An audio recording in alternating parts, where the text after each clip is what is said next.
안녕하십니까, 박사호입니다.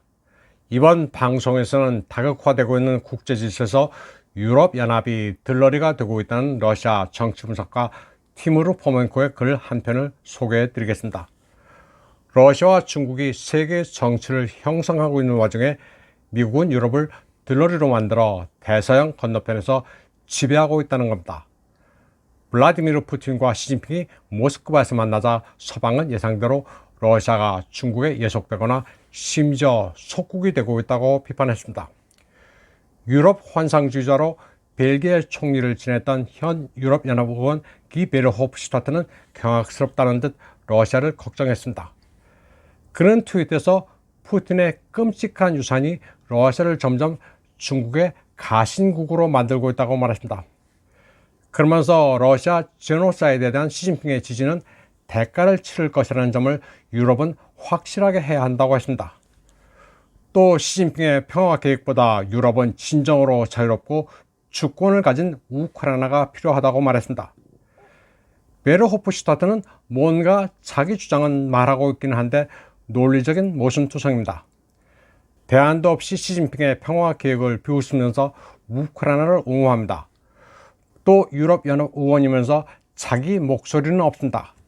티무르 포멘코는 러시아, 중국이 다극 세계에 대한 비전을 제시하고 있을 때 미국은 패권적 지위를 유지하기 위해 고군분투하고 있다고 지적했습니다. 그러나 유럽은 단순한 벤치 플레이어로 전락해 무의미한 존재가 됐다고 진단했습니다.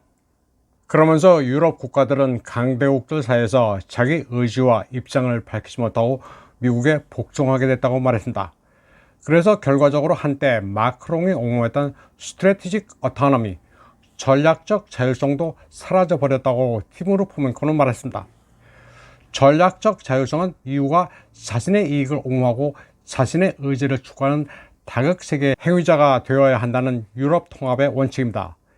이 원칙의 옹호자들은 유럽연합이 모든 대외 정책 문제에서 미국의 뜻을 맹목적으로 따를 것이 아니라 능동적으로 세계 무대에서 역할을 강화해야 한다고 주장합니다.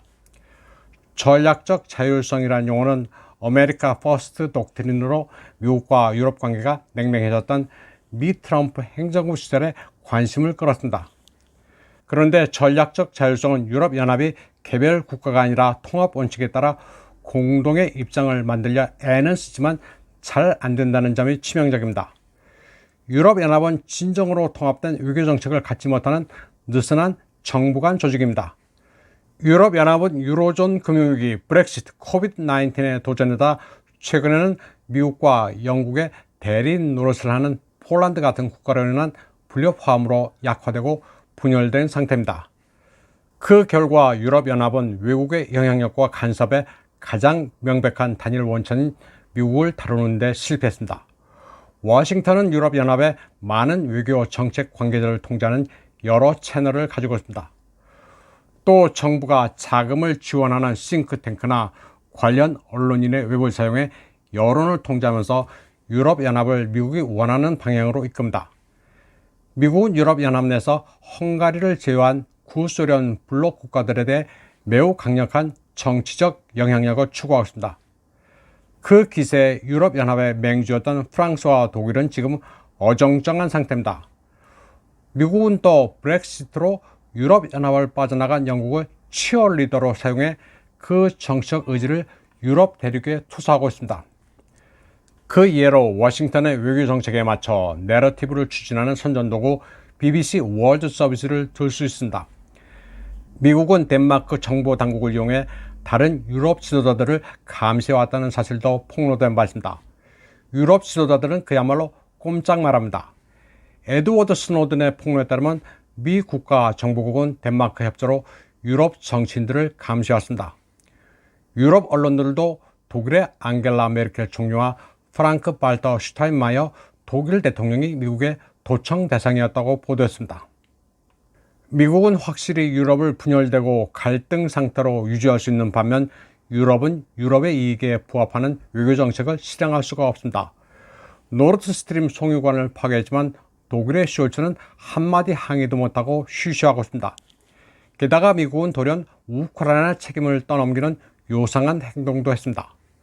우크라이나 전쟁은 궁극적으로 유럽의 고립을 가속화했습니다.